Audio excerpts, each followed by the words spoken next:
The story I wanted to um, share tonight, it's I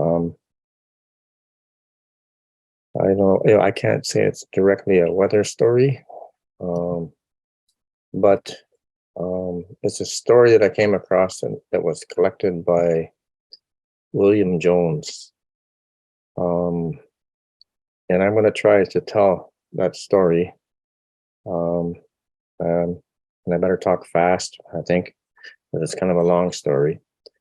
But it also has Nana Bush in that story, and so Nana Bush was walking around and he noticed some wolves hunting. And he decided that he wanted to go with them and to learn from them. So he approached those wolves and he asked the old wolf, "Could I go with you?" And the old wolf says, "No, wow, you're too slow. You'd never keep up to us." But Nana Bush, she kind of kept inquiring and kept pushing the issue. And finally, the old wolf kind of figured out he wasn't going to go away. So he says, "Okay, you can come," he says, "but for sure you're not going to keep up." And so he says, just follow our tracks. Eventually you'll catch us. And so they set off hunting. And sure enough, Nana Bush, he couldn't keep up. And by the time that he caught up to them, they were making their camp for the night. And Nana Bush, he watched them and he saw how they turned around 3 times and then lay down and curled up in a ball and ready to go to sleep. And so he did the same thing. He turned around 3 times. He curled up in a ball, trying to go to sleep. And the old wolf looked at him and he tells the young wolves, "Look at your uncle's clothes. They're not very nice. They're kind of, well, shabby. Maybe you should go and lay around him, keep him warm, put your tails on top of him." And so they did that. And Nana Bush fell asleep. But after a while, he got too hot and he threw all the tails off. And the old wolf was watching. And after a while, he starts shivering and shaking. And the old wolf, he just shook his head and he says, "You better cover him up again." So they cover him up again. And so that's how he started off with those wolves. And he followed them and he lived them for a long time. He saw how they worked together. He learned how they got along together. He learned how they hunted. And so after a long time of traveling with them, he decided it was time to go on his own again. And he says to the old wolf, he says, "I think it's time I went on my own again. And I thank you for teaching me everything." And the old wolf says, "Well, I don't want to see you a lonely man." Well, he wasn't really a man. He was a human. Well, he wasn't really a human either. He was kind of half spirit, half human. And so he says to the Nana Bush, "I'm going to send my nephew with you. He'll keep you company." And so this young wolf goes with him, and they travel together for a long time too. And one night, when he was sleeping, Nana Bush has this nightmare, and he's thrashing around in his sleep. He's hollering out, and the young wolf is sitting back watching and wondering what the heck's going on. So in the morning, that young wolf says, "Uncle, why were you yelling in your sleep? Why were you thrashing all around?" And Nana Bush, he didn't answer him directly. He said, "From now on, when you're out hunting and you come to a dry stream bed, pick up a stick and drop it in there before you cross. It's really important that you do that." And so that young wolf, he started to do that. And he was really diligent about that. And after a time, he goes to Nana Bush. He says, "It's time to hunt a moose." And he says, "I'm going to have to run and chase this moose for a long ways. It's going to have to make it tired before I can take him down." And he says, "You're probably not going to keep up to me. So Follow my tracks. He says, you'll be able to figure out what's happening. And so he starts off, and sure enough, he comes across a moose and he starts to chase it. And he chases it for a long time. And Nanabush is following behind, just following the tracks. He can see the wolf track, and then he sees the moose track, and he's following behind. And so finally, that moose gets tired and it stops. But it stops right in the middle of this dry stream bed. And the wolf catches up to him, and he's so intent on catching this moose that he forgets to drop the stick into this dry stream bed before he jumps onto this moose. And so when he jumps onto the moose, instead of landing on the moose, he lands in the middle of this raging river that wasn't there 1 second before. And he starts to swim, but something pulls him under the water and he disappears. So finally, Nanabush comes to this river and those tracks stop. And he knows what happened. And he's really upset. So he starts walking downstream, hoping to see that those tracks come back out of the water. And he walks all day, but he doesn't see those tracks come out. And as he's walking along near the end of the day, he sees a tree and there's a branch hanging out of the water, and there's a kingfisher sitting on there. And he's in a foul mood. And he goes and he walks up to that kingfisher and he tries to catch him. And he grabs him by the feathers like, oh. The kingfisher gets away. And the feathers, they stay up like that. They've been like that ever since. I better fix this. I don't want to be like a kingfisher. So the kingfisher, he flies up and lands on a higher branch where he can't be reached. And he says, Nanabush, why did you do that? I was trying to help you. I know what happened to your nephew, he said. He said the underwater beings, the leader of those beings, pulled him down and drowned him. And Nanabush was really upset. And that kingfisher said, if you want to get revenge, he said, you have to go on downstream. He said, there's an island all made of sand. This island is there.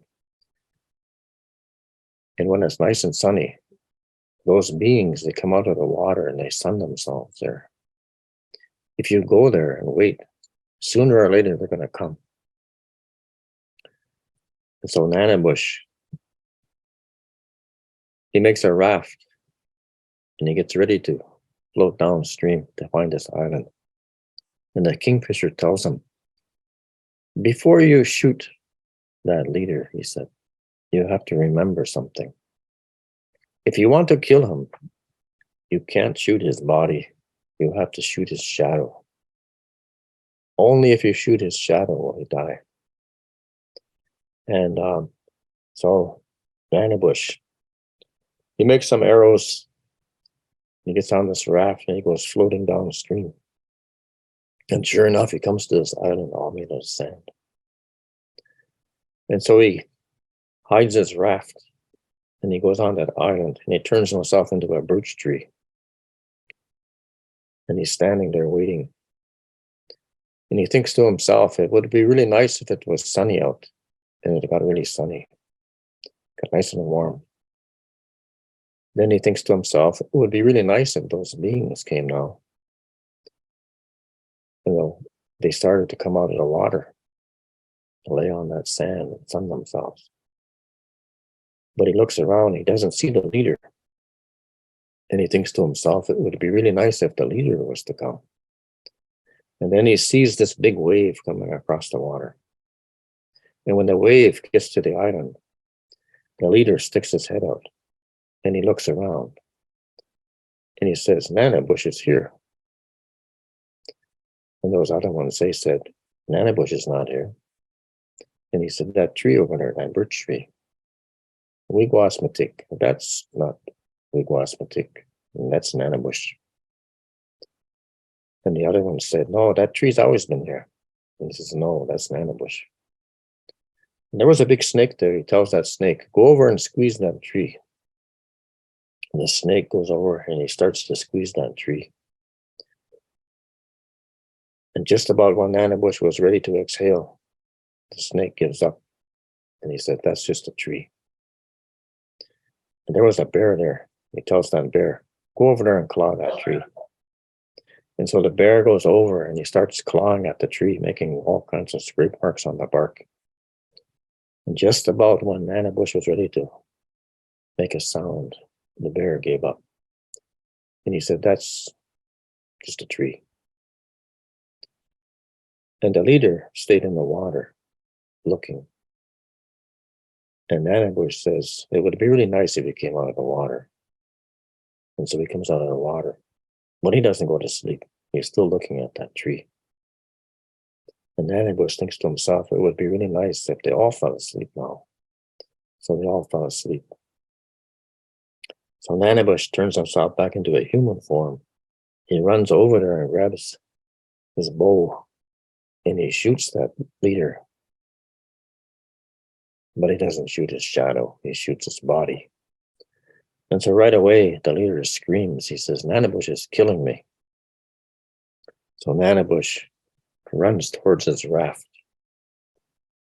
And even with his first footstep, there's a splash because the water starts coming up.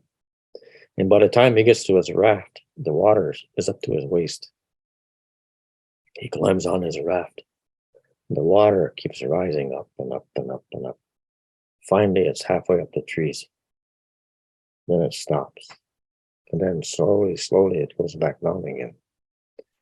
And when it goes back down to where it usually is, Nanabush gets off his raft and he starts walking around. Nanabush kind of likes to walk around. That's one of the things he does all the time. So he's walking around looking at things. And one day he stops below this hill. And as he's standing there, he hears a woman singing, but he can't see her. But the sound is coming from the other side of the hill. And he stands there watching. And after a while, he sees a head come up. He just sees the head.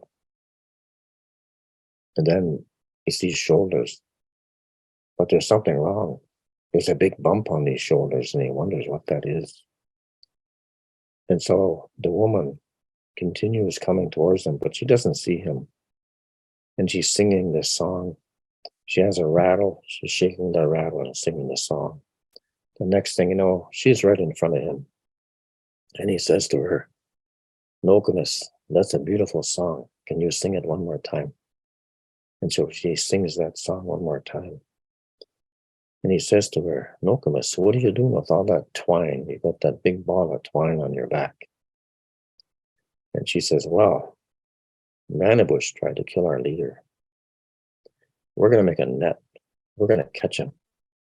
And we're going to kill him.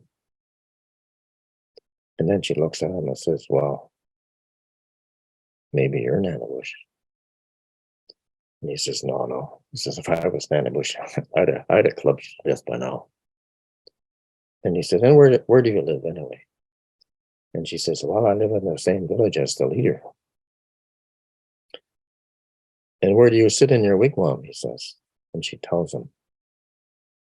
And he says, do you live all by yourself? And she says, oh no, I have my grandchildren. They look after me. And he says, and where is this village? And she tells him. And so he says, can you sing that song one more time? And so she sings the song one more time. Then he clubs her to death. And then he skins her. And he puts her skin on himself, all except for on his leg there. He couldn't quite get that put together. So his human-looking flesh is sticking out there. And he grabs that twine, and he grabs that rattle, and he goes along singing, heading towards that village. So that woman was Toad Woman. And she was going to go to doctor that leader. And so he finds the village, but he doesn't know which wigwam is hers. So he finally decides, well, I'll go to this one over here. And he starts going toward that wigwam. And young ones come along and they say, "Hey, Nokomis, what's the matter with you? You're going to the wrong place."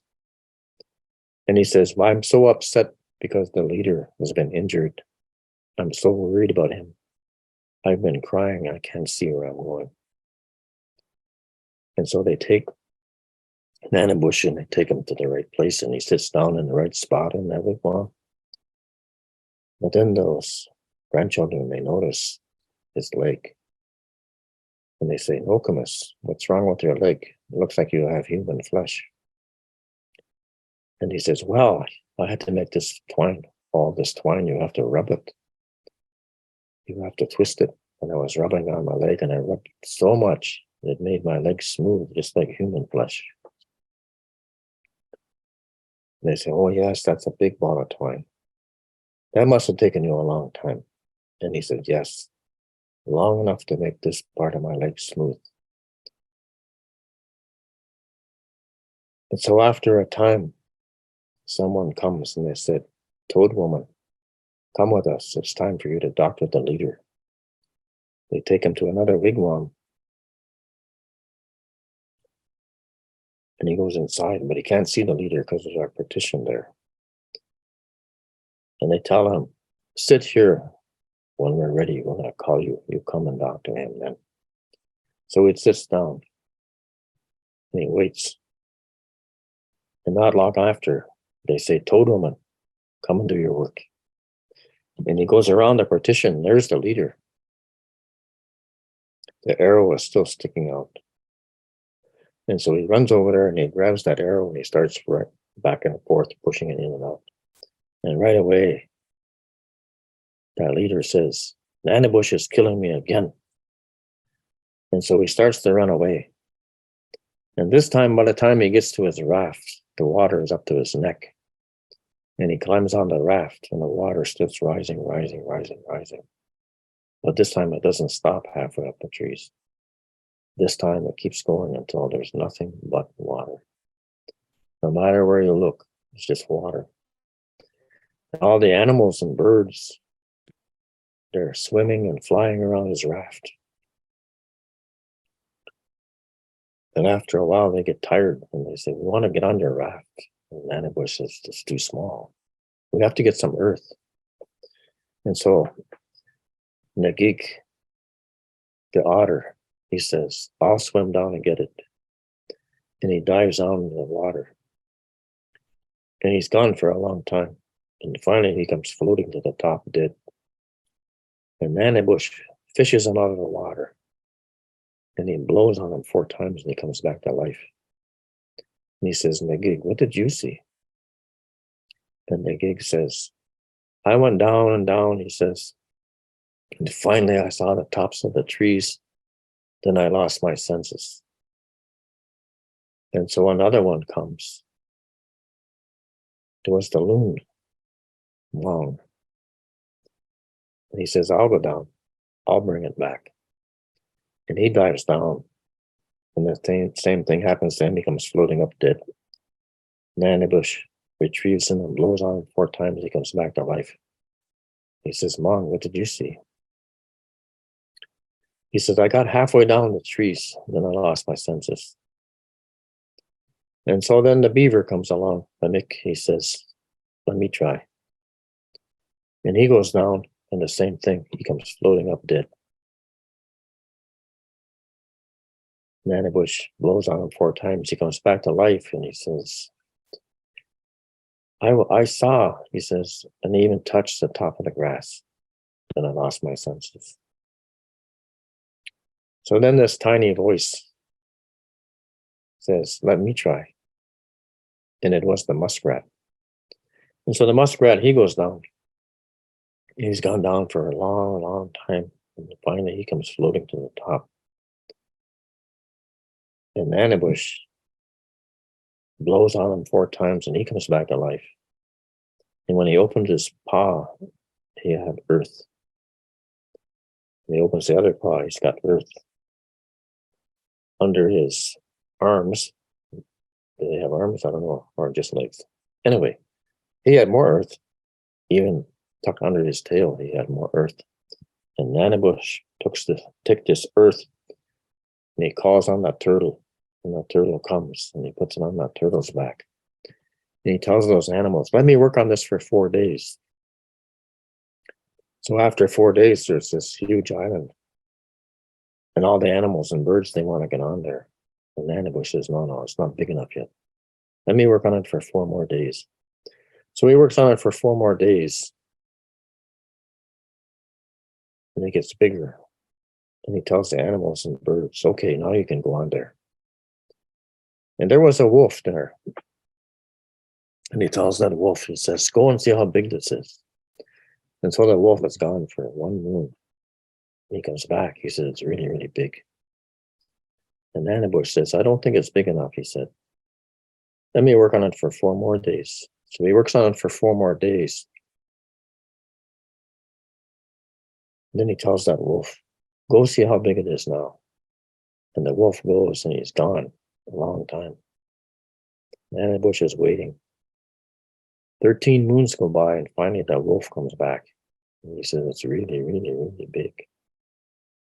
And Nanabush says, I don't think it's big enough yet. Let me work on it for 4 more days. 4 more days go by and he says to that wolf, okay, now I'll go see how big it is. And Nanabush is waiting and waiting and waiting. 13 moons go by, but that wolf never comes back. And he says, I don't think it's big enough yet. I'm going to work on it for 4 more days. So he works on it for 4 more days. Then he says to Gagagu, that raven, go out there and see how big this is. And if you see that wolf, tell him to come back. So he goes, and he's gone for 13 moons. And he comes back. And he says, it's really, really, really big.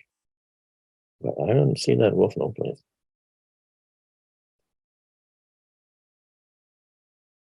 Nanabush says, well, I don't think it's quite big enough.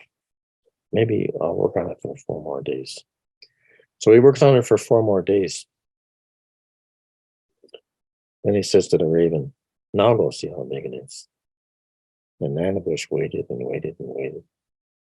And the raven never came back.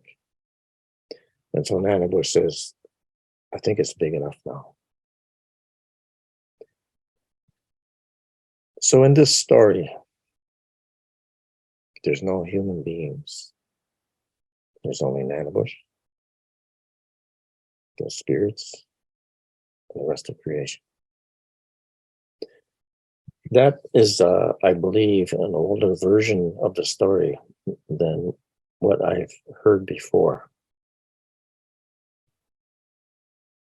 And the one that I hear now, it talks about how the Creator is mad at the people. Well, not mad, but displeased with the people because they're not doing what they're supposed to do. And I believe that is a Christian influence on the story. But in this story, which I was glad to find because I believe it to be perhaps the original story, there are no people. There is no blame put on the humans. It's just something that happened. However, now we come to today. And I would say somewhere around maybe 85, 86, I noticed that there was a big change in the weather. Where we used to get storms and snow in the winter, 78 and 77, I got snowed in or snowed out for 3 days, both of those winters in January. And then by 86, there came winters where we didn't get enough snow hardly to make it worthwhile to shovel your driveway. And those winters have become more and more frequent, where maybe you have to clean your driveway once or twice, or not at all. it's not that we don't have winters when we have more snow. It's just that they're not as frequent. So if you pay attention to what's happening around the world, if you pay attention to what's happening now in the Southwest, where that big dam that feeds those, I believe, Arizona and New Mexico, that river is almost dry. They fear unless they get some a rain or more rain or a good snow melt, that the river will be so dry that dam will stop producing electricity. They're already talking about not being able to irrigate crops. And this past summer in Europe, some of the rivers were so low that they couldn't take the barges down. Now, even in United States, the Mississippi River is so low that they're having to limit how much they can put on barges to take all the grain and stuff out to the ocean. My friend Tasha Beads led a water walk on the Saskatchewan River. And what she said was that they carry a copper pail of water, and they walk along, and then to bring attention to the water. And she said, normally you might have to replenish the water in that pail every 2 weeks. But because it was so hot and so dry, the insects were coming to that pail as they were carrying it to drink out of that water. And that they had to replace that water every week. It just evaporated, and insects came and took a little bit. This is climate change. But these events that contribute to climate change, that make climate change observable, are these weather events. Severe storms or drought, lack of water. And so with this original story where there are no humans to be blamed for what's happened, we can't say the same thing about today.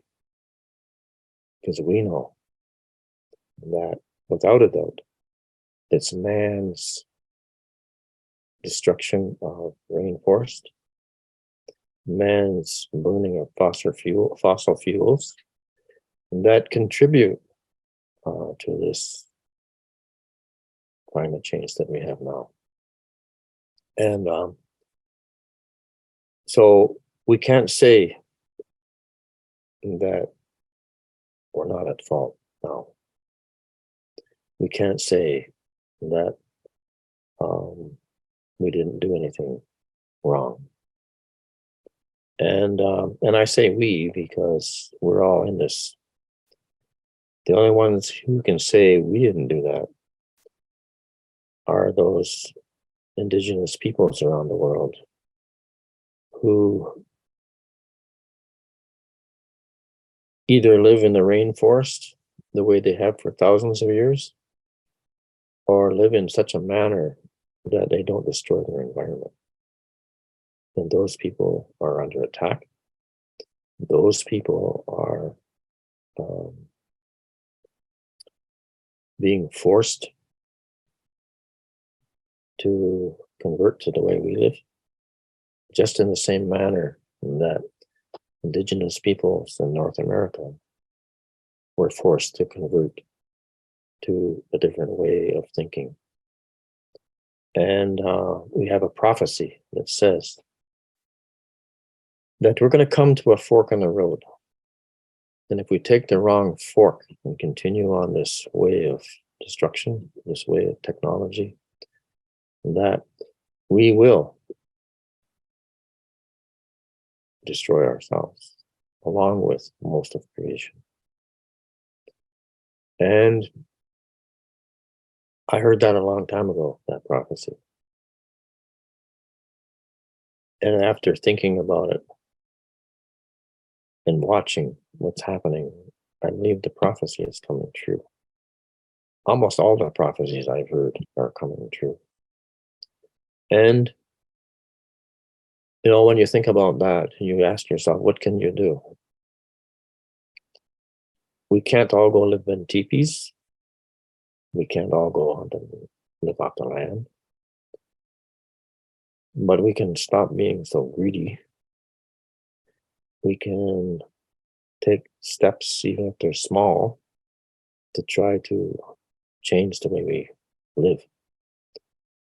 And it's not enough that the Indigenous people around the world do that. There's not enough of us to make that change that would fix it. It is something that every human being has to do. And this is why I share these things. Because if you don't know the prophecy, you can't act on it. Then you have to ask yourself, how did our Indigenous ancestors know about these things? Because it's all in all of these stories, there's so much truth in there. And even if you say, oh, that's just a myth, that's like science fiction. I got some bad news for you. I have come to believe that science fiction is a predictor of the future. When I was a kid, we used to get the Hamilton Spectator, and in their cartoon section, there was a Dick Tracy, a little comic strip about this detective. And this detective had a watch, and he could look at his watch, and there was a screen on there that showed like a video.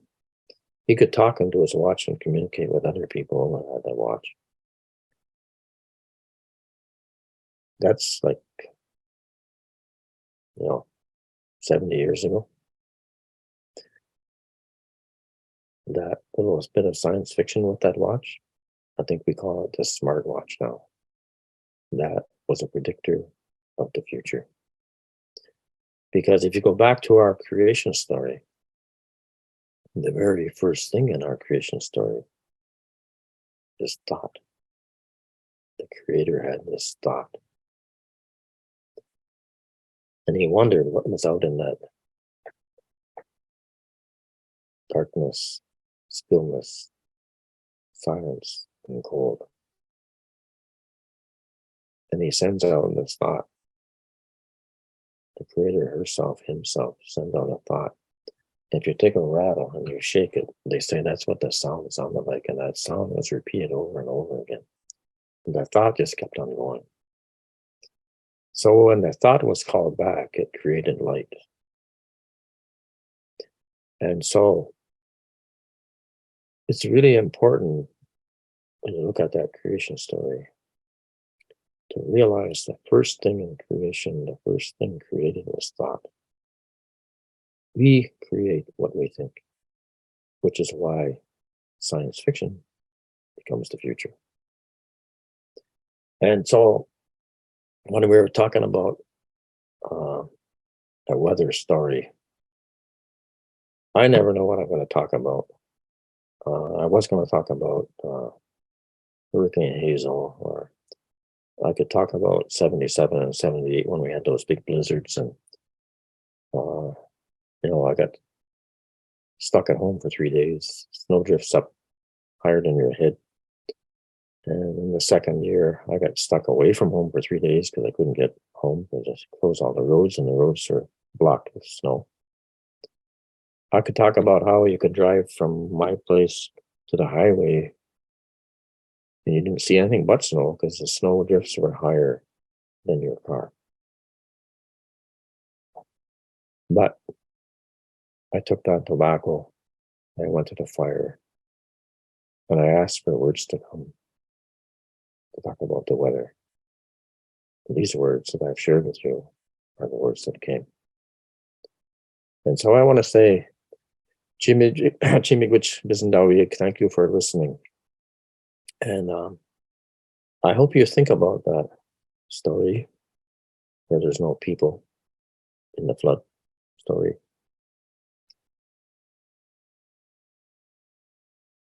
It's very important to think about that there's no people. And there's no blame put on us humans for that. What happened a long time ago. It's just something that happened. But what's happening today is not the same. What's happening today is a result of our actions. Or inaction, maybe might be a better word for today. So think about those things, and